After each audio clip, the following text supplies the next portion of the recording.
የሀገር ኢኮኖሚ ከኋላ ሲንከባለል እዚህ ተቆጥሮ በማያልቅ ዓመት የመጣ ችግር ቢሆንም ዛሬም ኢኮኖሚያ በእግሩ ያልጠና ድክ ድክ እንደሚል ልጅ የሆነባት ሀገር ኢትዮጵያ የቆመችው የት ላይ ነው? ኪስ እስከ መቼ እየተሸበረ ይቆያል? ብር የመግዛት አቅሙስ እስከ መቼ እየተዳከመ ይዘልቃል? ልጆችን ለማስተማር ችግር ውስጥ እየተገባ ከወር እስከ ወር እያብቃቁ መኖርንስ መለማመድስ ለምን አስፈላጊ ይሆናል? እስኪ ያስቡት። ከ70ና 60 ዓመት በፊት የነበረው የኢትዮጵያ 100 ብር ዛሬ አቅሙ ወደ ገበያ ወጥቶ ያለው ጉልበት የአንድ ብር ከ60 ነው። ይህ ጥናት ነው። ታዲያ ያኔ የነበረው ጉልበት ዛሬ ላይ ለምን ቀነሰ? በአጭሩ ይህ ምን ያስረዳናል? ኑሮ እንዴት ነው ብለን ለምናነሳው ጥያቄ ይህ ምን መሳይ መልስ ሊሆን ይችላል? ዛሬ ጉልበቱ እጥፍ እጥፍ የሚልበት የኢትዮጵያ ኢኮኖሚ የኋላ ችግር ብዙ ሊሆን ይችላል። ግን የውጭ ምንዛሬ እጥረት፣ ከፍተኛ የኑሮ ውድነት፣ የጸጥታ ችግር፣ የሎጂስቲክስ መጠላለፍ፣ የማያስፈልግ ቢሮክራሲ፣ ራስ ምታት፣ የንግድ ሚዛን ጉድለት፣ የግል ኢኮኖሚ መኮላተፍ፣ የአየር ንብረት ተጽዕኖና ስንቱ ሊነሳ ይችላል። አድማጮች፣ በዛሬው የምጣኔ ሀብት ዝግጅት ይህን የተመለከተውንና ተያያዥ ነጥቦችን ሰማላችሁ። አብራችሁን ትሆኑ እፈልጋለሁ። አቶ እሸቱ ፋንታዬ በአዲስ አበባ ዩኒቨርሲቲ በኢኮኖሚክስ ትምህርት ክፍል የመጀመሪያ ዲግሪ አጠናቀዋል። በተያያዘ በባንክና በዓለም አቀፍ ንግድ ፋይናንስ በሮም ዩኒቨርሲቲ እንዲሁ የመጀመሪያ ዲግሪ አጠናቀዋል።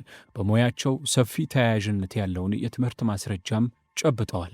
በኢትዮጵያ ንግድ ባንክ፣ በቡና ባንክና ሌሎችም እዚህ ዝርዝረን በማንጨርሳቸው ባንክ ቤቶች በፕሬዝዳንትነት ደረጃና በተለያዩ ከፍተኛ የሥራ ኃላፊነት በዚሁ እግረ መንገዳቸውን የፋይናንስ የጥናት ወረቀቶችን አሳትመዋል። አቶ እሸቱ እዚህ ለተነሳው ሐሳብ አስተያየታቸውን እንዲነግሩን የሄዱበት የሥራ ሙያ ልምድ፣ ያላቸው የትምህርት ዝግጅትና ሁሉን አቀፍ እውቀት ይፈቅድላቸዋል።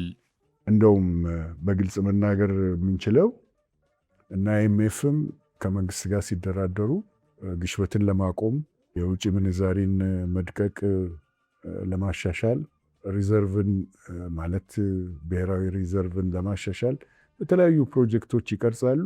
ነገር ግን አንድም ጊዜ ወርሃዊ ገቢና የጡረተኛው ገቢ መጠን ከግሽበት በተሻለ ደረጃ ላይ እና በንጽጽር እንዲቆም የሚያደርግ ፖሊሲ ሲቀርጹ አታያቸው። ወደዚህም መንግስትን ሲገፉ አታያቸውም። ለዚህም ድጋፍ ለማድረግ ሲተጉ አታያቸው። ስለዚህ ይህንን ማሻሻል በእኔ ግምት ፖለቲከኞቻችንና የኢትዮጵያ ኢኮኖሚ ውስጥ ሚናና ድርሻ ያላቸው ሰዎች የወደፊት ግባቸው መሆን አለበት። ፓርላማዎቻችን በራቸውን ሲከፍቱ ብዙ የፖለቲካ ጥያቄዎች የመኖራቸውን ያህል ምንድን ነው ኢትዮጵያዊው እንደዚህ እየተንገዳገደ ኪሱ እየተሸበረ የመግዛት አቅሙ እየሰነፈ ልጆቹን ለማስተማር ችግር ውስጥ እየገባ የሚመገበው ምግብ መጠንም ሆነ አይነቱን እየቀነሰ የሚቀጥለው እስከ መቼ ድረስ ነው?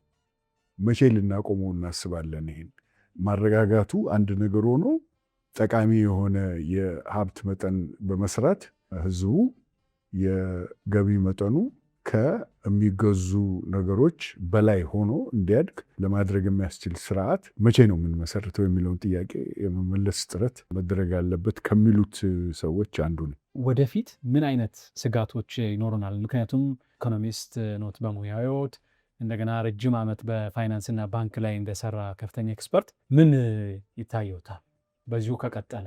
እንግዲህ ሌሎች ሀገሮች እንዲህ አይነት ነገር ሲያጋጥማቸው ለመከላከል የሄዱበትን መንገድ በመመርመር ነው አንዳንድ ሀሳቦች መስጠት የሚቻለው በዚህ ዙሪያ። እኔም ካረኩት ፍተሻ፣ ሌሎችም አዋቂዎች ካረጉት ፍተሻ አንዳንድ መደምደሚያዎችን ለመጥቀስ ብሞክር 1960ዎቹ እንደ አውሮፓ አቆጣጠር የነበረ 100 ብር አሁን ደረጃ ላይ የመግዛት አቅሙ የ1 ብር ከ60 ሳንቲም ያክል ነው። ይሄ ትልቅ ታሪክ ነው የሚነግርህ። ትልቅ ብዙ የታጨቀ ነገር ነው የሚነግርህ። ምን ስንሆን ነው እንደዚህ አይነት አጋጣሚ ውስጥ የደረስ ነው? ለምን 100 ብሩ ወደ 1 ብር ከ60 ሳንቲም ተቀየረ የመግዛት አቅሙ? ለምን የሰው ገቢ 100 ብሩን እንደጠበቀ ሊሄድ የሚያስችል አይነት የመግዛት አቅም አካሄድ እንዲኖረው አላረግንም? ለምን ተሳሳትን ብለን ራሳችንን መጠየቅ አለብን። የት ጋ ነው የተሳሳትነው ብለን መጠየቅ አለብን። በእውነቱ ትልቁ መልስ ያለው ከዋጋ ግሽበት ጋራ እና ከኑሮ የምርት ዕቃዎች ዋጋ ጋር ተያይዞ አብሮ መሄድ ያለበት የአብዛኛው ሕዝብ ገቢ፣ የሰራተኛው ገቢ አብሮት ባለመሄዱ ነው ይሄ አሁን ያለው ችግር የደረሰው። በአሁን በምንለው አካሄድ ከሄድ 100 ብር የሚገዛውን ነገር አሁን ለመግዛት የሚያስፈልገን ገንዘብ ወደ ስንት ብር ሊሆን እንደሚችል አሁን የሰነፍ ሂሳብ በመስራት ልደርስበት ትችላለህ። አሁን የተደረጉት የደሞዝ ማሻሻያዎች ራሳቸው አልደረሱበትም። አማካይ የደሞዝ ማሻሻያዎች ዋናው ነገር የሚጀምረው ትኩረታችን ሌላ ቦታ ላይ ነው።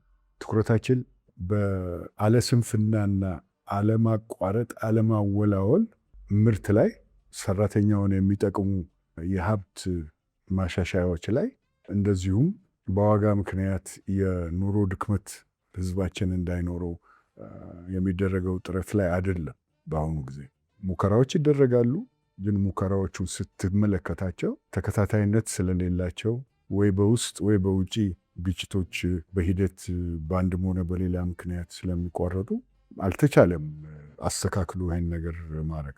3 ዓመት በፊት ምናምን ይመስለኛል ከአንተ ጋራ ጭውውት ስናደርግ አንድ ነገር አንስተን ነበር። ኢትዮጵያ በጣም ሰፊ ሀብትና እድል ያላት ሀገር ናት። በህዝብ ቁጥር፣ በገበያ ጥልቀት፣ በጂኦግራፊያዊ አቀማመጥ ከመሬት ውስጥና ከመሬት በላይ ባሉ ሀብቶች በሙሉ ጸጋ የታደለች አገር ናት። ይሄንን ጸጋ ወደ ህዝብ ሀብት፣ ወደ ህዝብ የተደራጀ ህይወት መምራት የሚያስችል ገቢ የመለወጥ ስርዓታችን ግን እጅግ በጣም ደካማ ነው። በአመታት ውስጥ ልናስተካክለው አልቻልንም። ከ60ዎች ጀምሮ እስከ 26 አሁን የምናነሳው አመት በጣም ሰፊ ጊዜ ነው። በአውሮፓ 60 እስከ 26 ማለት ኦልሞስት ወደ 70 ዓመት ሊሞላ ነው። በ70 ዓመት ውስጥ የትም አልተንቀሳቀስም። በሚያከብራችሁ ራዲዮ ሸገር ኤፍኤም 102.1 የዛሬው የምጣኔ ሀብት ዝግጅት እዚህ ላይ ይረፍ።